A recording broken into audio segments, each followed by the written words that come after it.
All right. Again, we started off working your footwork. You cannot work your footwork enough. Remember to keep your hands up, your elbows in, work your step slides, forward and back, your push shuffle, forward and back, your slide shuffle, forward and back, your pivot, pivot, reverse stance. We then took a look at typically an inexperienced fighter, street fighter, tough man, boxer for the first time. They're going to come in with these windmill type approaches. Big old haymakers, both left and right or right and left. The typical response when a person throws something like that is just to cover. Since y'all are in self-defense, your brain is going to think that right away. But you're actually in a super sweet spot. When he throws the punch, I should go ahead and cover and hit, and cover and hit. I want to face the punch, use the bone of my arm. That puts this shoulder in, so my extension is actually longer than his. I've thwarted his punch. If he's really swinging and hits, that hurts, and that hurts. This is for my partner's sake. You could, of course, punch, or me personally, I'm going to jig them in the throat or jig them in the eyes. Okay? In the case of like line combat, they may have headgear, may have helmet or glasses or something like that. So the head is not going to be as available. The throat will always be available unless they're wearing SWAT or bomb gear. The throat's always available. From that, we can figure out how to get control, be a little bit preemptive. So the next one we did, he came at me with his John Wayne left, John Wayne right.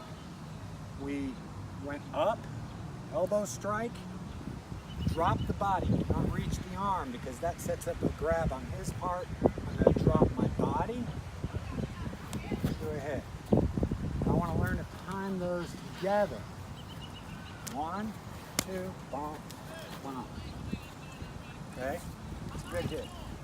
From that, we looked at the arm drag. 1, 2, same concept, but I'm going to pull this. You might want to turn around a little bit. I'm going to pull this so that I've got this tight. So I have a potential arm bar right here, and I'm going to drop my knee on his knee. This is very tight and painful for him. It's extreme control for me. So again, from this angle, 1, 2, underneath, and switch, pull it tight to the chest, set it forward, here's the knee, you just drop your knee on it and lock it to the ground. Variation on a theme. Everything else is variation on that theme.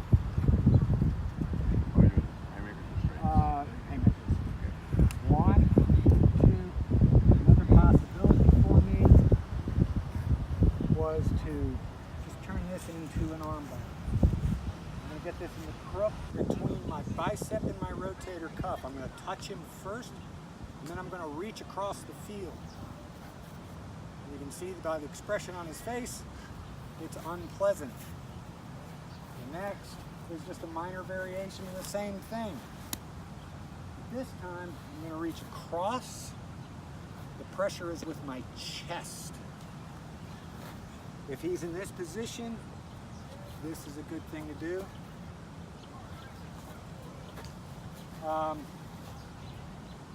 Last, we just kind of looked at what if the guy throws at least one straight punch. His first punch is straight. He has a little bit of street experience. I'm going to stay on the outside, but then everything follows through from that point forward. Boom. Boom. Boom. Boom. Boom. Okay? Everything else is just a variation of that. That's most of what we worked today.